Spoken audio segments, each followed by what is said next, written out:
শাক ভাজি করবো। তেলে পেঁয়াজ দিচ্ছি, মরিচ দিয়েছি, শাক সেদ্ধ করে নিয়েছি।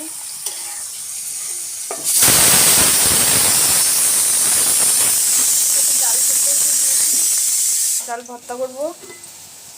আর এখানে এগুলো শাক, আমি শাকগুলো চিনি না, কিন্তু দেখতে জানি কেমন লাগলো, মানে সরিষা শাকও মনে হয় না, আবার অন্য কোনো শাকের মতো লাগে। সরিষা শাকের মতোই প্রায় সেম সেম, কিন্তু গাছগুলো অনেক বড় বড়। কিন্তু যখন শাকগুলো আমি কেটেছিলাম তখন শাকগুলো পাতাকপির মতো ঘ্রাণ বের হচ্ছিল।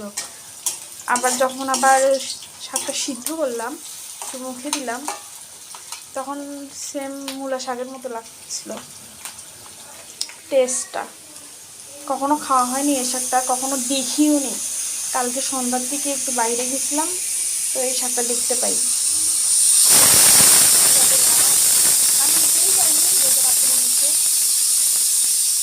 রোজার আপু বলতেছে নতুন শাক একটু টেস্ট করে দেখি, তো সিদ্ধ করা হয়ে গেছে। কাটার সময় পাতাকপির মতো ঘ্রাণ বের হচ্ছিল, আর সিদ্ধ করার পরে তো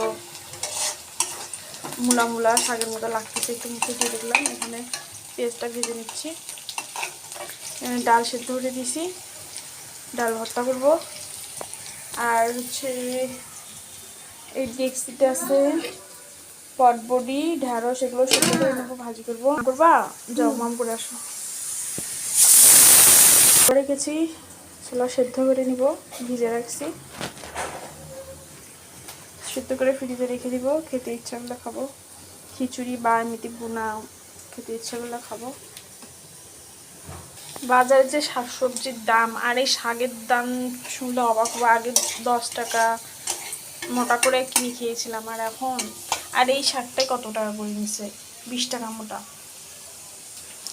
নতুন শাক 20 টাকা মোটা। পেস্টটা আমার হয়ে আসছে, প্রায় হওয়ার মতোই। আর একটু শাকটা তেলে দিয়েছি, আমরা বলে তেলে, অনেকে বলে চালানি, যার যেটা ফোড়ন। মাম করে আসছ? ওই চুলগুলো এমন হয়ে আছে কেন, এলোমেলো হয়ে আছে? ঘুমার সময় গেলে চুলটা নিচে আছে। ও নিচে আসে, যাও, এখানে এখানে আগুন আছে, খারাপ লাগবে। যাও,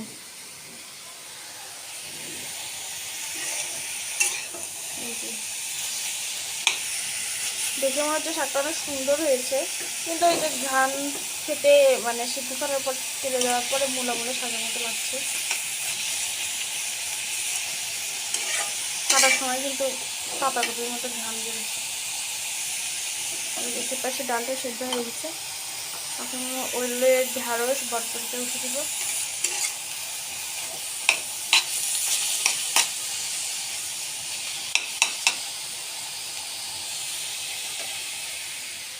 তোমার শাক ভাজা কমপ্লিট। তো সবাই ভালো থাকবেন, আল্লাহ হাফেজ।